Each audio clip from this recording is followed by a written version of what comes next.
السلام عليكم الاخوان، نتمنى تكونوا بخير وعلى خير، اموركم مزيان وتحيه طيبه للجميع، ومرحبا بكم مع اخوكم وصديقكم علي على قناتكم قناه فرنسا الدارجه.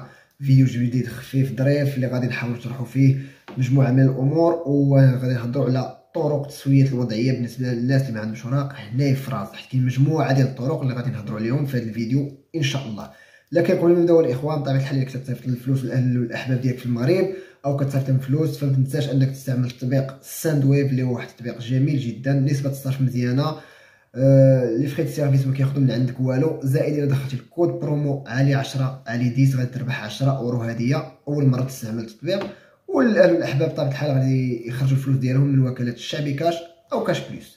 المهم دخلوا على بركه الله. كما قلت لكم الاخوان، فكاين مجموعه ديال الطرق باش الناس اللي ما عندهمش وريقات هنا انهم يقادوا الوضعيه ديالهم. كاين طرق الناس اللي عارفينها وكاين طرق الناس اللي ما عارفينهاش، وبزاف يعني اللي كتسولوا ما غاديش يوريك جميع الامور اللي تقدر تقاد بها الوضعيه. وهذا الشيء اللي لاحظتوا الاخوان، كاين واحد الجروب يعني داخلين فيها المغاربه فرنسا شي لعيبه بحال هكا، وشفت واحد السؤال كيسول شي واحد كيفاش يسوي الوضعيه، وقلت لهم بانه راه ممكن انك عطيتهم مجموعه ديال الامثله، وقلت لهم بان راه ممكن اصلا الا كان عندك ولد مع فرنسي او فرنسيه راه عن طريقه ممكن دير يعني تقاد الوريقات. ولا لا لا لا لا ويخرجوا لك شي وحدين لا هادشي ما كاينش لا هادشي ما منوش، وبنادم ما عارف والو او انه عارف وباغي يخبي على خوتو. ما فهمتش انا الاخوان، لهذا طاحت الفكره بان نديروا هذا الفيديو هذا، وحاولت ما نجيبش لكم غير طريقه وحده، يعني مجموعه ديال الطرق.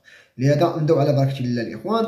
انسان عايش الاخوان هنايا في فرنسا بلا وريقات، فضروري انه يقلب على باش يقاد الوضعيه ديالو. هذه يعني ما يكذبش عليك فيها شي واحد، كلشي كيقلب باش يقاد الوضعيه، حيت خدام بوريقات كريغولي تكون مرتاح من واحد ما عندوش اوراق، في اي لحظه يقدر يطرا شي مشكل يصيفطو للبلاد. فلهذا الاخوان كتبقى احسن طريقه اللي ديما كنقول للخوت الا كانت متوفره هي الزواج. فملي كتزوج فاحسن طريقه الاخوان هي الزواج. علاش؟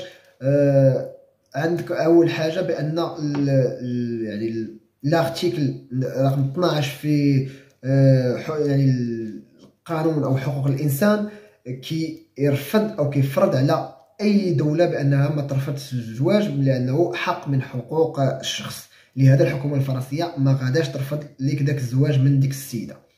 ثانيا باش تزوج خصك تزوج يعني الشخص عنده بطاقه الاقامه او شخص فرنسي، ولا كان فرنسي من الاحسن الاخوان حيت فيها بزاف ديال الامتيازات.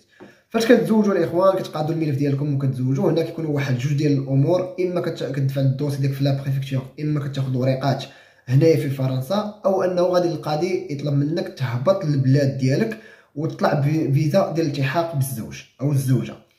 كاين شي وحدين كيهبطوا كيشهير كيرجعوا هنايا، وكاين شي وحدين ما كيهبطوش ما كيبغيوش يهبطوا. هذا النوع الثاني، فالحل اللي كيكون عندهم هو انهم خص يبقاو واحد 6 شهور مع الزوج او الزوجه ديالهم، ويدفع طلب واحد اخر مع اثباتات واحده اخرى بانهم راه باقيين عايشين مع بعضياتهم، كيقادوا الامور ديالهم بجوج، كيخلصوا لي فاكتور اللي هما بيناتهم بجوج وهكذا. وممكن ان القاضي في ديك الطلب الثاني يوافق على يعني الطلب ويعطيكم الوريقات، او انه عاوتاني غادي يقول لك هبط البلاد وهكذا.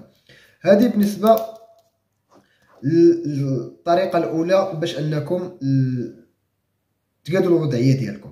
كاينه الطريقه الثانيه الاخوان اللي هي مرسوم فالز، اللي هو كتسمعوه الناس كيقول لك حكا قانون 3 سنين او قانون 5 سنين. فهذا الاخوان واحد المرسوم اللي سميتو مرسوم فالز، الا بغيتو نديرو عليه فيديو بوحدو ماشي مشكل. في يعني اما اثبات يعني ديال 3 سنين الا كنتي عايش في فرنسا 3 سنين وخدام، او ديال 5 سنين. الا كنتي بغيتي تدفع بقانون 3 سنين خصك تجيب لهم كنظن 24 فيش دو باي، والا بغيتي تدفع بقانون 5 سنين خصك تجيب لهم 8 ديال لي فيش دو باي كنظن ديال العام الاخير او مفرقه. المهم كما قلت لكم الا بغيتو غنديروا الموضوع في هذه القضيه هذه.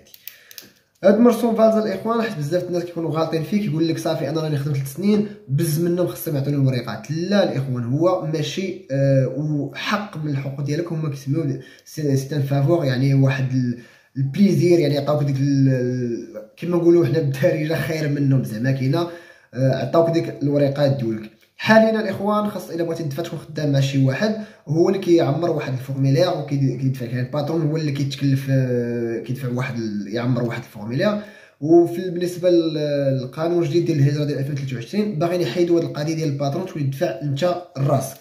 المهم الاولى الاخوان قلنا زواج، والثانيه هو عن طريق العمل او عن طريق مرسوم فاز، قانون 3 سنين وقانون 5 سنين.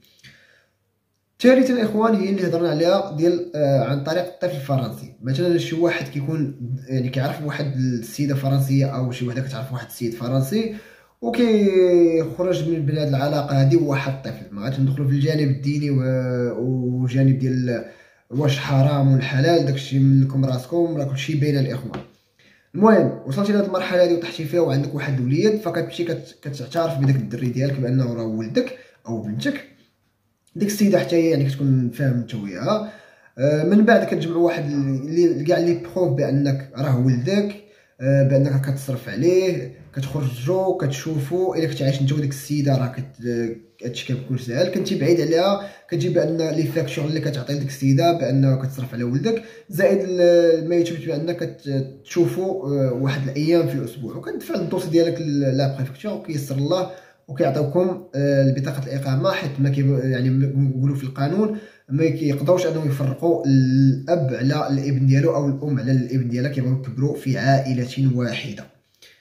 هذه القضيه الثانيه الاخوان. دابا غادي نعطيكم واحد جوج طرق، كاين اللي عارفهم كاين اللي ما عارفهمش. غادي نبداو بالطريقه ما قبل الاخيره اللي هي عن طريق الدراسه الاخوان. عن طريق الدراسه ممكن انك تقاد الوضعيه ديالك. فيها جوج انواع الاخوان طريقه الدراسه، اما كتكون مينور عندك 16 عام او اكثر من 16 عام. الا كان عندك اقل من 16 عام خصك يكون عندك كنديروا واحد المساعده باش على حساب الدراسه ديالك، زائد خصك تكون مسجل في واحد الفورماسيون على الاقل 6 شهور. يعني ديك الفورماسيون تكون مسجل فيها على الاقل 6 شهور وباقي مكمل فيها واحد فورماسيون بروفيسيونيل. الا كان عندك اكثر من 16 سنه يعني راشد، هنا صديقي خصك تكون على الاقل كنتي كتقرا في فرنسا ملي كانت عندك 16 عام. يعني ماشي شي واحد يدخل مثلا عنده 20 عام هنا في فرنسا وما عندوش اوراق ويقول بحال انا باغي نقرا قادوا لي الوضعيه ديالي. لا، خصك تكون الا كنتي مثلا في 16 عام خاص ملي كانت عندك 16 عام تكون كتقرا هنايا في فرنسا، زائد تكون كتكمل الدراسات العليا ديالك مثلا في الجامعه وتكون كتكمل يعني بطريقه جديه، ماشي غير حاط الملف ديالك وانت راه ما كتمشي ما والو، ما دوزتي واحد العامين معاهم في ديك الدراسات وانت ما كدير حتى شي حاجه، مره تمشي مره مشيت ما مسوقش. هنا خصك تكون يعني جدي في الامور هذه، وما غيطلبوا منك الوثائق اللي غتبين لهم بانك راك يعني كتابع الدراسه ديالك بطريقه سيريو. اخيرا الاخوان الحاجه الاخرى، وبطبيعه الحال الا شي واحد كيعرف شي طريقه اخرى يحطها، اللي كاين الاخوان هو عن طريق انشاء شركه او شراء شركه. حتى هي ممكن انك تقاد بها الوضعيه ديالك. هي خص توفر فيك واحد المجموعه ديال الشروط اللي من بينهم ان اثبات بان هذه الشركه عندها على الاقل عام. المهم خص تكون عندها عام والفوق. هذه اللي خصها تكون عند الشرط الاول. الشرط الثاني خص تكون هذه الشركه تخرج واحد الميزانيه او كتدخل الفلوس كتدخل اكثر من 24,000 اورو في العام. بلوس الاخوان ماشي بالمصاريف وهذه، لا، خص تكون الربح ديالك هو اكثر، يعني على الاقل راك تربح في العام واحد 24,000 اورو. ثانيا خص تقدم لهم فواتير ديال البيع والشراء ديال اللي كتخدم بهم في هذه الشركه هذه، زائد تقديم البيانات ديال الحساب المصرفي البروفيسيونيل او المهني ديال الشركه ديالك، داك المصاريف اللي كيدخلوا وكيخرجوا من الحساب البنكي ديال الشركه. في هذه الحاله ديال الاخوان حتى هي ممكن ان القاضي ملي دير الطلب ديالك في الاول المحافظ في لا بريفكتور ممكن انهم يطلبوا منك ترجع للبلاد ودير طلب ديال الفيزا طويله الامد وترجع هنايا لفرنسا الاخوان. ملي تكون الموافقه خصك تعرف خصك ترجع هنايا، وطبعا الحال غادي يكونوا ضمانات بانك باش تهبط وتطلب الفيزا ديالك، تهبط معاك الملف كامل ديال الفيزا، غير كتوصل كتدفع وكترجع.